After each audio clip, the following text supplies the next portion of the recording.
Today we're going to look at removing the solenoid from the Prime XTS from MacDev. And one thing I want to note too, which I've said in some of my other videos, but it's rarely a solenoid that is your issue. If you're hearing a leak out of the grip frame, there can be a variety of different things that can be causing the problem. There can be, some O-rings that are amiss in the bolt system itself. Sometimes there's a O-ring that's been cracked or got debris on it if you've removed the frame, the air transfer O-ring. And even sometimes on the solenoid itself, the manifold can get a little bit of debris on it too. So you just want to be cautious about, oh no, I hear a leak from the grip frame, I got to replace my solenoid. And then you buy a $140, $50, $200 solenoid, and that ends up not actually being the problem. It was a $3 O-ring, $2 O-ring. So anyways, this gun though has been troubleshot, and it does end up being the solenoid itself. So we'll show you how to remove that. First, as with most kind of modern markers, the MacDev Prime XTS connects via some leads from the bottom board to the top board. So the frame just removes, which is nice, and we'll set that aside. On the bottom of the body itself, there's the upper board here, which is all one piece, which is kind of a change from some earlier models, and then the solenoid, manifold, air transfer O-ring, etc. One thing to note is that when you remove the solenoid on this gun, you need to make sure you remove the upper board. It's not worth it to try and pull everything through and route it through. You're going to damage more than it's worth. And it's just two pretty simple screws right here.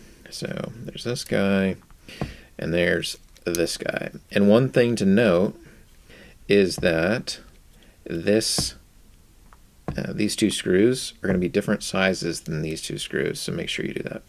Now, removal of the plug itself, a lot of folks will pull on the wire. You can do that, and sometimes it'll work, but a lot of times it'll pull the wires out of the plug. So the best way to do it is get your fingers in this little groove here and try and pull it out with your fingernails, just like that. And so that way you're not risking, again, pulling these wires out of this little plug here. So I'll just lift this upper board out of the way. There's no real need to take these wires out, and then we'll remove the solenoid itself. So it's this little guy right here and this little guy right here.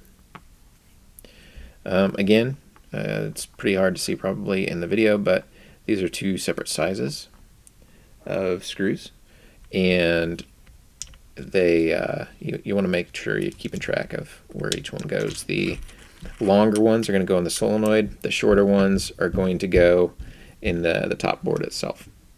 And so there we go. We've removed the solenoid. We have access to this area here. It's a good time to clean some of this residual kind of exhaust grease out before you replace the actual solenoid itself. Okay, we've got the new solenoid here.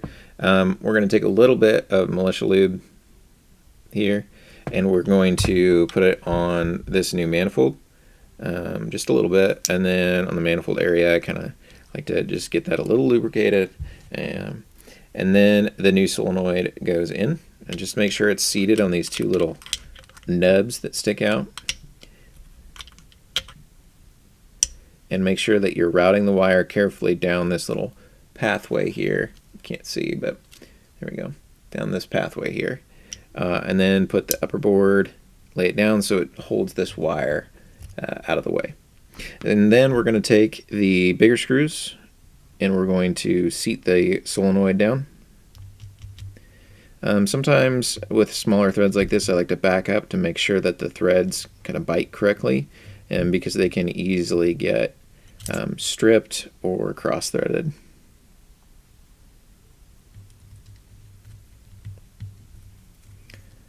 And again, we're holding this upper board down with our finger to make sure that these wires, this solenoid wire, doesn't get pinched or anything like that as we're screwing in the solenoid itself.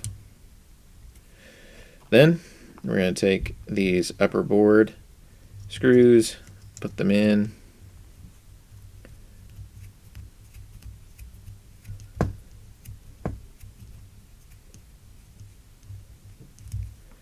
and the other one. Now, one thing that's important whenever you're replacing parts, even O-rings, is to make sure that you're reassembling the gun, that you're turning it on, that you're firing it, and that you're checking everything. Because if not, more than likely, not more than likely, but it can happen that you go to the field, you think your gun's fixed, you go to use it, and then it doesn't work. So that's no good / no fun. Then we get that plug in, make sure it's seated really well, and we can put the board back on, or the frame back on. So we're just going to slide the frame back on here, make sure it seats correctly. Again, just to have it, I reverse the threads and let them bite before I screw them in. And then we can make sure that all the functions are working correctly. Won't air it up for the sake of this video, but we will turn it on and check some things. So A, want to make sure it turns on, that we didn't damage anything in the process. So that's good. 2, we want to make sure that the eyes work, because the upper board is connected to the lower board, and if the eyes aren't working, it could be a problem with the connection or the way that we seated the board. So the eyes work there. Then we want to shut the eyes off. We want to make sure the solenoid clicks. Okay, all that seems good to go. Off camera, I'll air it up and make sure that there's no leaks, that this indeed did fix the problem, and we will move along from there. Hope this was helpful. Thanks.